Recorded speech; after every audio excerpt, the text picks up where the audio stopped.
Well, good morning, everyone. Good morning. We want to thank whoever arranged for the weather today. Rick, thank you.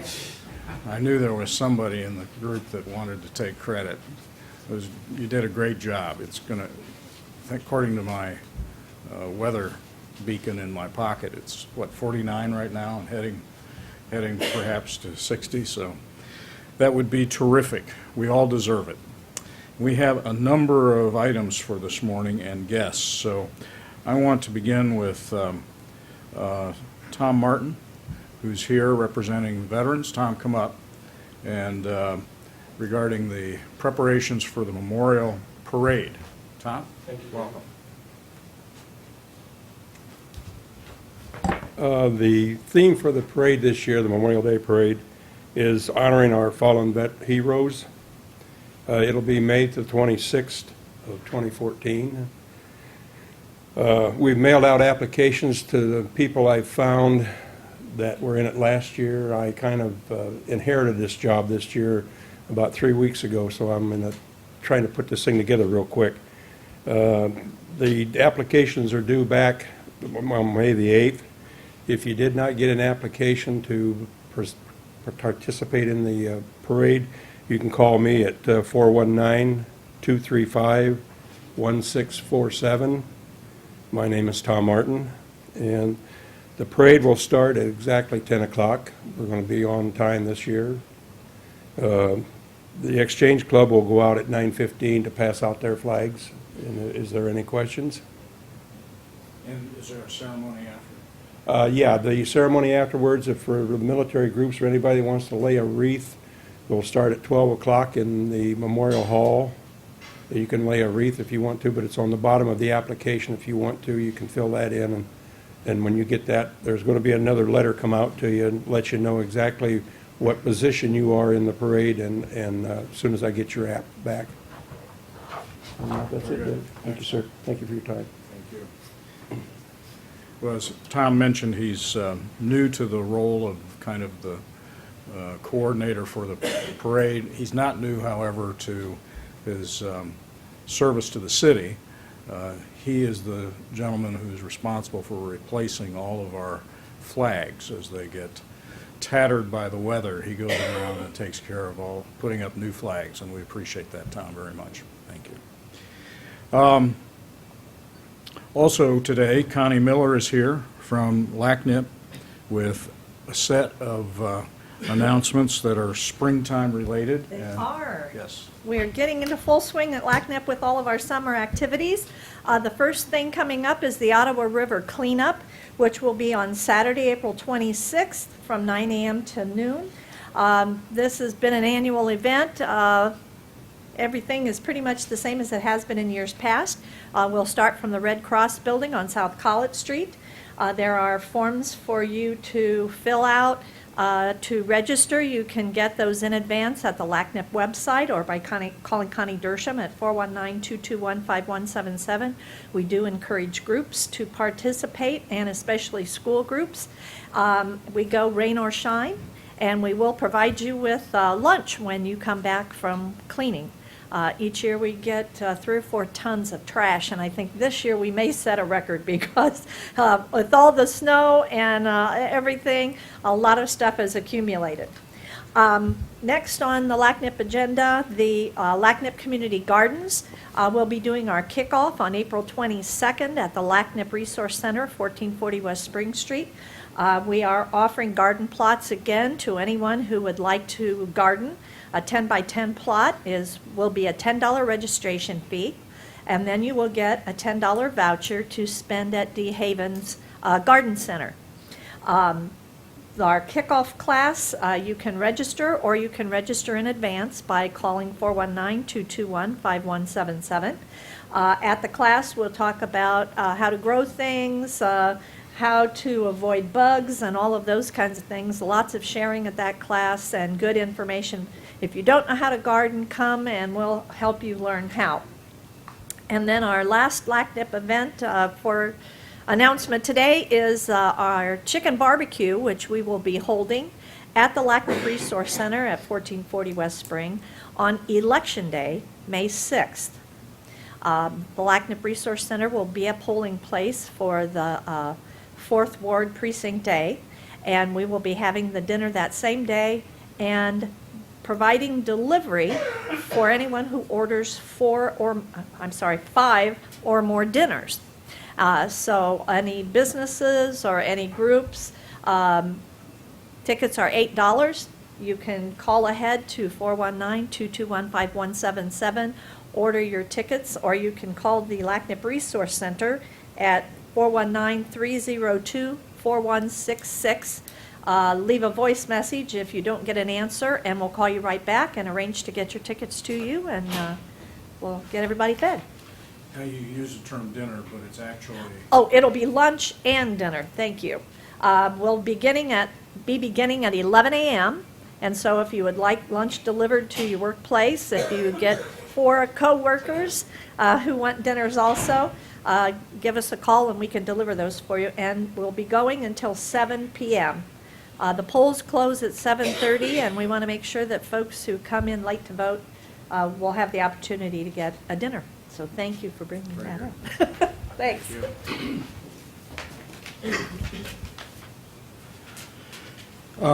This is marks the beginning of the second quarter of the year. Chase Falke is here from the Department of Community Development and the Code Enforcement staff with presentations concerning our Lima Home Pride Awards for this quarter. Chase? And I know you have some guests here. 3 Lima property owners will be recognized today as the second quarter Lima Pride Home Award winners. The property maintenance code inspectors selected the properties that show pride in ownership and are a model of good maintenance for the neighborhood. These properties make a positive impact on the community while meeting Lima property maintenance standards. Each winner receives a plaque with a photo of their home and a yard sign they can display for the quarter. The winning properties can be viewed on the city's website and GTV2. The north section was to the address 644 West Grand Avenue. Owners Lee and Krista Fromm. Lee, if you'd come up.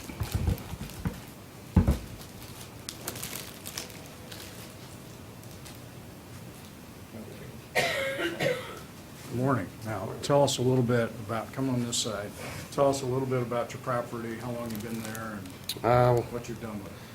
We pretty much redid everything, siding, windows, landscaping. We've been there for 9 years. It's a nice neighborhood, Great. great neighbors. Thank you for Thank your you. investment. The southwest section was 2106 Lakewood Avenue. Owners Claudius and Janelle Hawk.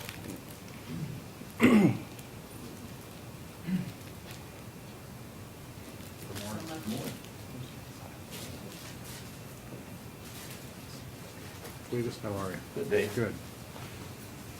Now, who's gonna talk? I'm going to talk. All right. All right. We've lived there 11 years. We just recently had some remodeling done last year. I have been working on the front end in the yard and that for 11 years, trying to get all the landscaping, everything where I want it. Still working on it. Still work in process, as most everybody understands it is. But we did a lot of remodeling last year, so we appreciate it, and it just shows hard work does pay off. Thank you very Thank much. you. Thank you. Appreciate it. The last southeast section here, the address 952 Dingledine Avenue. Owner Brenda Riley.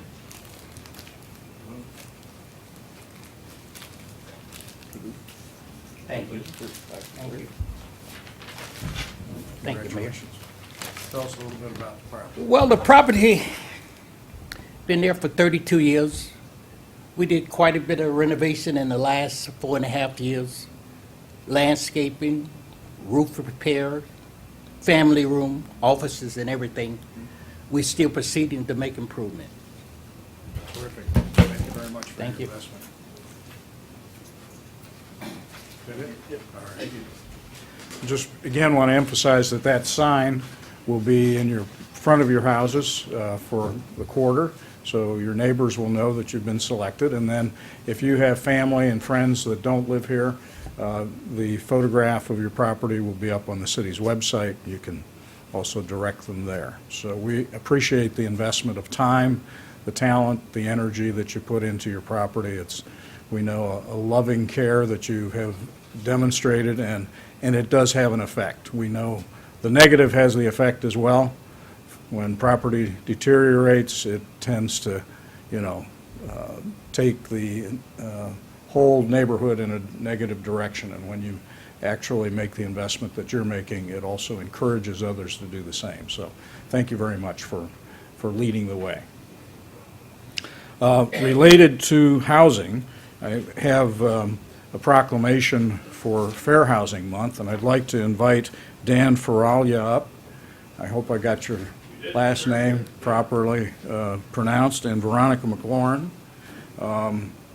And Dan is the chair of the Housing Consortium, and Veronica works for LACNIP or for LACCA, and is the city and county's fair housing provider. So, Dan, you want to make some comments, and Veronica as well? Please, yes. As the chair of the local housing consortium, it is a group of folks that are committed to improving the housing stock and developing the housing stock, in Lima and Allen County.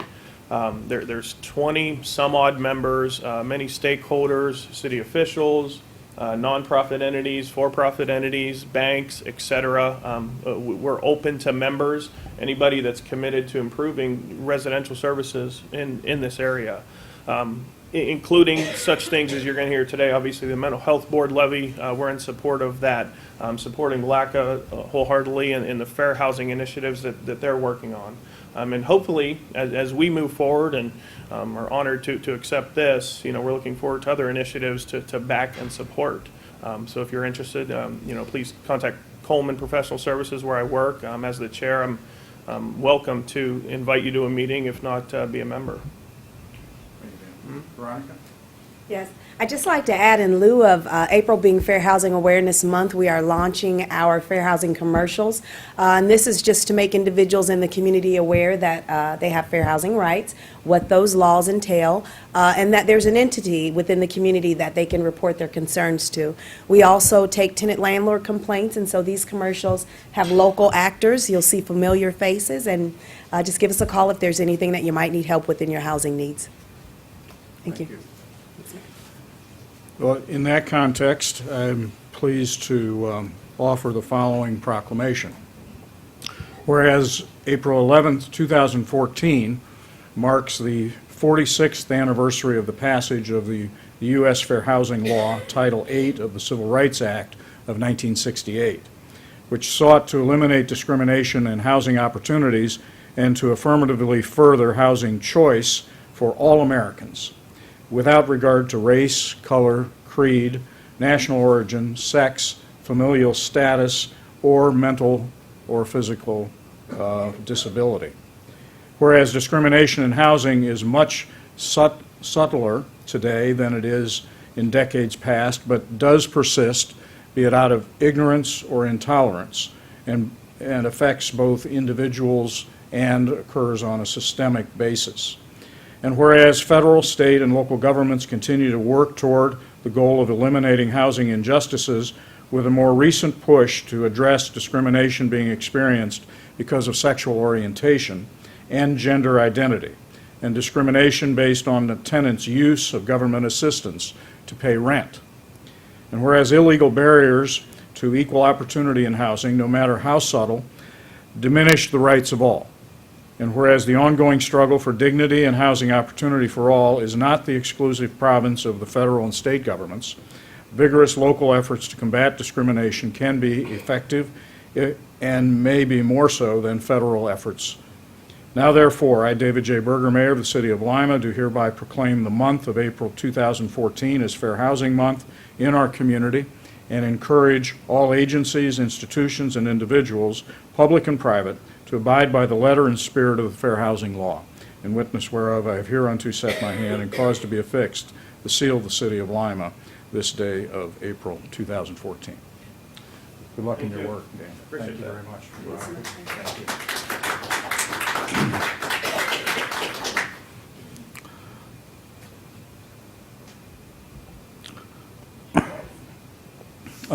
With Dan's comments, I'll key off of that and invite Mike Schoenhofer, who's the Director of Mental Health Board, up to discuss his the levy, which is actually on the ballot now for the May primary concerning mental health services in our community and counties.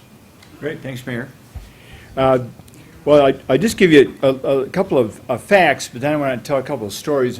One is that over the course of the past 5 to 6 years, we've lost about $3 million in state funding, and it just seems like there's kind of an erosion of state dollars flowing down into the local communities, which I know the city's experienced, the county's experienced, and it certainly has hit the Mental Health and Recovery Services Board to the tune of a little over $3 million. The levy we have on the ballot is a 1 mil levy, so it's going to cost, it's going to cost different people different amounts. But if you have a $100,000 home, it's $35 a year. If you have less, obviously it's less. If you own 1 million acres, it's going to cost you a little bit more. But for most people, it's a $30 a year cost. And here's what happens.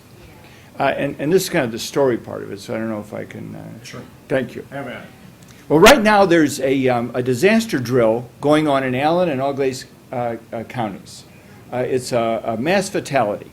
A group called the Ungrateful Dead brought the avian flu back from Asia, and right now, health department, the hospitals are responding to mass casualties. So right now, as we speak.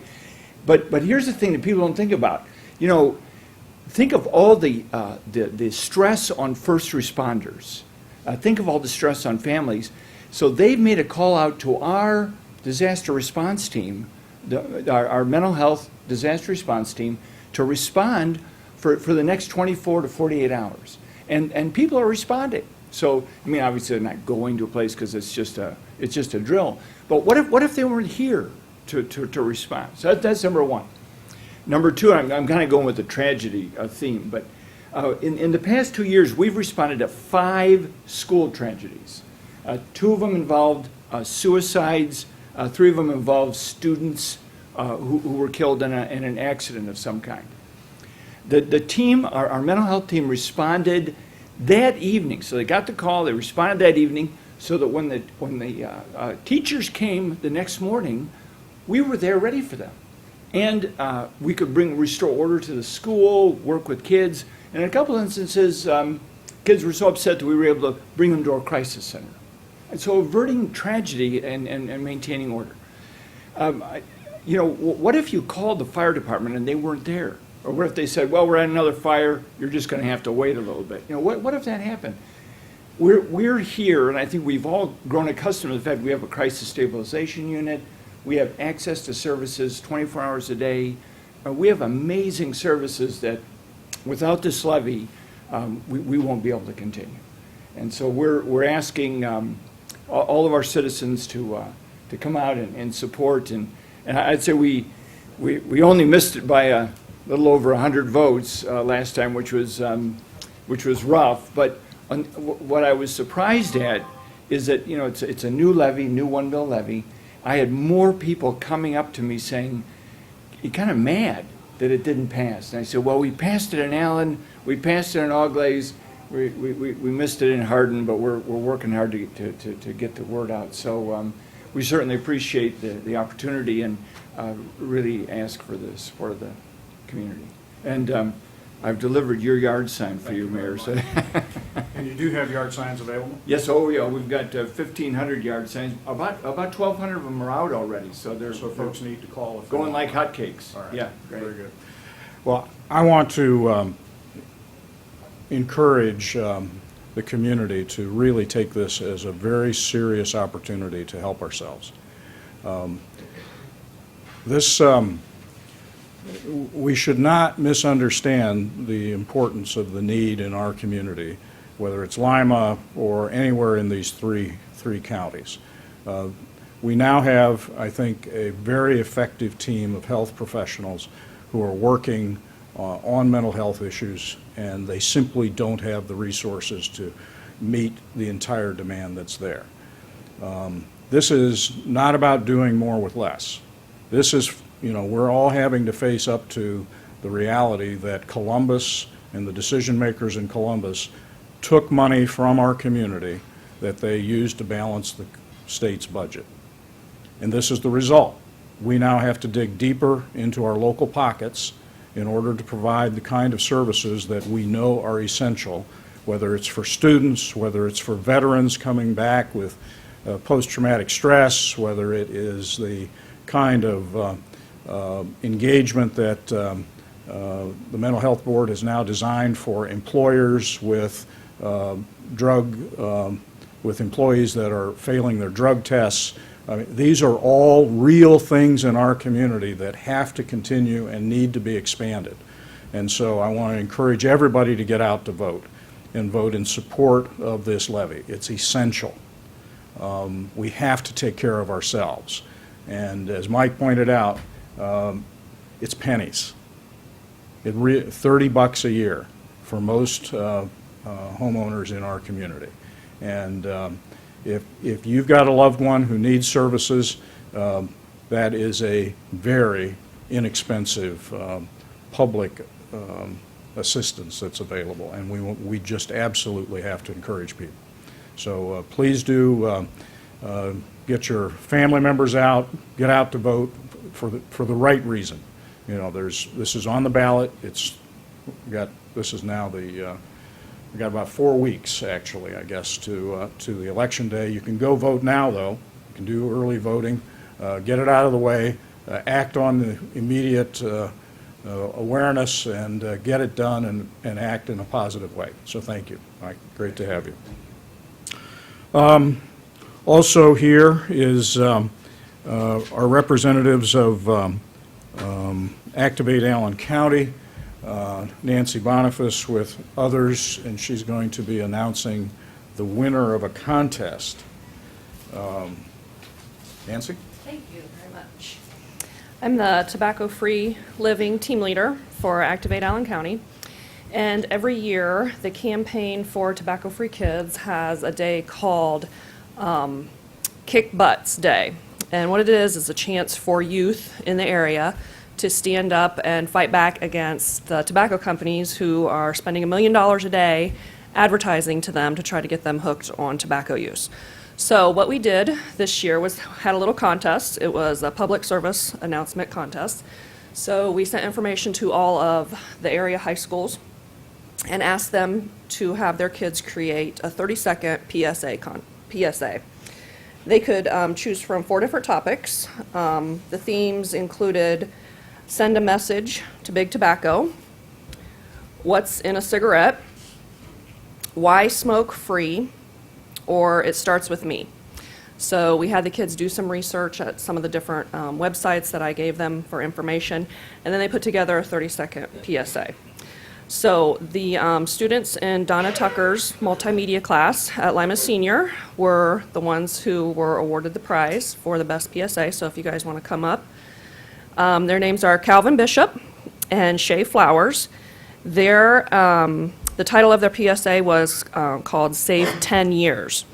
So what they're going to do is they're going to work with our media coordinator from Activate Allen County, and they're going to just take what they put together and just kind of tweak it a little bit, add some things, subtract a couple things, give them a chance to work with media for any future careers that they might want to dive into.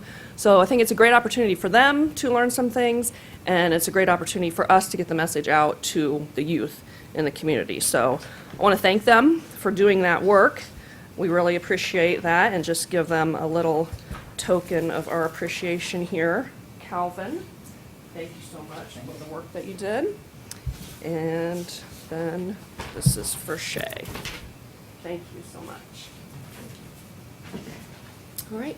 Well, we should ask them, what did you learn as part of the process? Everything about video making. I didn't know how to make one. It was like watching magic happen to me. I guess I was learning new effects. I mean, I already know everything about illness, Okay, so I didn't really learn much. great. Well, it's great to have you involved in this. Thank you very much.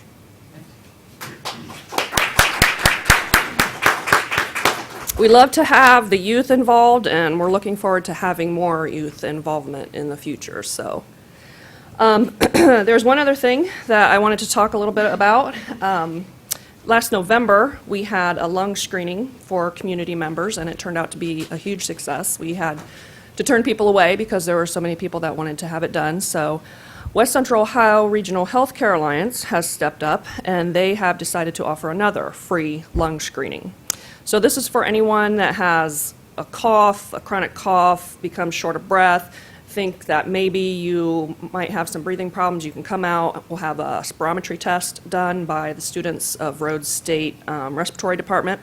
And then we also have a representative from Grifols Biotherapeutics who will be doing finger sticks to test for alpha-1 antitrypsin deficiency, which is a genetic lung disease. This is all free. It's going to be Friday, April 25th from 9 to 1, and it's going to be at the Cambridge Center, which is 424 North Central Avenue. We do need you to call and register. Like I said, it's free of charge, but we need to have a schedule. So if you could call 419-996-5221, that will reserve your spot, and you can come out and have the lung screening done. Any questions about any of that? All right. Thank you. Rick Staley's here with announcement about our progress on our AEP challenge. Thank you, Mayor. Good morning, everyone. Prior to that AEP announcement, would like to remind folks that, as the weather changes and as people get out to the parks, first of all, welcome back. And you've been gone for the winter months for the most part. But we'd like to welcome everyone back. But please pay attention to the driving and be careful. We do have an awful lot of youngsters and others in the parks. And while you've been used to driving as you have been over the last 4 or 5 months, we remind you that baseball and softball starting up and just people out visiting our parks. So please be careful in those settings, if you would. With that, I'd like to announce again, trying to keep this program, this process in the eyes of the community as much as we can. And I look around the room and I think, boys, we've got some great partners that are already working with us. We have some folks in the media. Lima City Schools is involved with this process with us, Lima Central Catholic, LACNIP, LACCA, all involved in helping us get this word out to the Lima community and doing what I call the face-to-face with folks in our community about what we have before us. That's the AEP challenge that AEP has put out to us, and the whole idea is to get folks involved in education about conserving some energy in their business and in their homes. There are some opportunities to put money back in the community's pockets, your pockets, with getting some rebates on Energy Star appliances. We also have some recycling opportunities that AEP is putting money back in your pockets to take care of. Long story short, with this process, AEP is trying to educate folks about saving energy and saving money. And with that, we have been asked to help promote that in the community. The Recreation Department With that said, our goal or our challenge, the challenge before us is to communicate and get 750 participants from the city of Lima to get involved in this process. So we've been out and about since the end of January, inviting and involving people in this community to become engaged in the process. And with that said, we've gone to different agencies, and different ambassadors have been out and about in the community saying, telling everyone about what opportunities we have here. AEP has offered also some online instruction. You can go online and get a checkup done of your home, how you can save energy. It asks you a number of questions about the age of your water heater, the age of your air conditioner, what type of heating you have, the lighting makeup in your house, and things of that nature. It's free. You simply go online and go to our website, the city's website, and go to recreation. We can get you right to the actual link where you go in. And if you do not have an account set up with AEP, some people do. They do all their billing and all their checking of all the stuff that they want to do with an account. You can simply set up an account, and you put in a password and a username, and then you're set and ready to go. Then you go through the process of answering those series of questions. It takes about 10 or 12 minutes to get it done. And once you've done that, then AEP shoots back to you about a 3 or 4 page document. You can read it right online, you can print it off, whichever, but it tells you ways, if you do this, you can save this amount over the year. And if you do that, you can save this amount. So it's very educational. It helps put money back in your pockets on a monthly or a yearly basis. It puts cash back in your pockets if you're rebate conscious about purchasing an Energy Star product. It puts money back in your pocket if you recycle an old appliance. So with all that said, if we get the 750 participants in the city of Lima involved in this, AEP is going to help us with a lighting project at Simmons Field that is used by a number of different folks in our community, the Lima Locos, the Lima Legion, Lima Central Catholic, and Lima City Schools for their baseball programs at different points in time. So again, this is something that, it's a pilot project. AEP approached the county. This is something that was really put out and said this will be a terrific opportunity to engage the people of Lima, to get involved with a community recreational activity, all at the same time putting money back in your pocket. So with all that said, I'm sure you've got a couple questions for me, Mayor, that I just went right over. We are, well, what's interesting is the counting of this is 2 weeks in the rears, which means right now it says right now if you go to the website, it says we're about 15 or 17%, somewhere in that range. But that was as of 2 weeks ago. So we continue to reach out and move this process forward. My estimate right now is we're in the mid-20s to 30% of our goal. Now, our goal, the clock continues to run, and we need to be at 100% by June 30th. And that's the challenge. I mean, and we can't wait around a whole lot longer and just say, oh, yeah, I heard about that. Yeah, okay. Yeah, that's something that my neighbor's going to do. Or, no, we need you to get involved in this process. And we need you to, spread this information into the community. And it's all about, like I said early on, the partners that we've developed over this process, getting out and getting involved and touching the people in the community and saying, hey, look, you got to go do this. Midway East is helping us with some computers over at their center. LACNIP has got computers set up over on Spring Street. We come in, we're working with people in the neighborhoods and neighborhood associations to get out and touch base with people to say, hey, look, this is something not only you need to do, but you need to go get 2 or 3 other people to help us reach that goal. And that's what it's about. It really is. Okay? Anything else? Any other questions, Mayor? You think I got enough cover? Okay, we're good.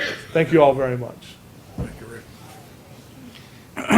Time, as Rick said, time is running, and we've got to get across the finish line, so we need folks to pay attention and spend some time online. And as Rick pointed out, if you don't have computers at home, they are available in the community, and we want to encourage people to either go to the library, go to the LACNIP Resource Center or Midway East and get online and take part.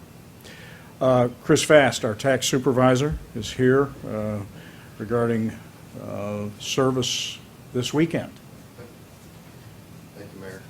Yeah, I'm just here to offer a couple reminders this morning that the tax filing deadline for the City of Lima and federal and state as well is coming up next Tuesday, April 15th. Anyone seeking help with that can come in our normal business hours, which are 8 a.m. to 4:30 p.m. Monday through Friday. But this coming Saturday, the last Saturday before the filing deadline, we will be open to the public from 8 a.m. to 2 p.m.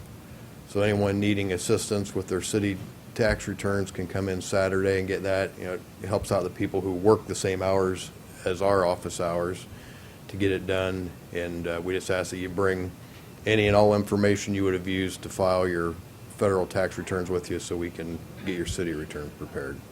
Very good. Thank you. Thank you. And lastly, I was asked this morning by Jeff Kirkman, who coordinates what's called the Black Network, to announce that there will be a Black Network meeting on Thursday, April 17th.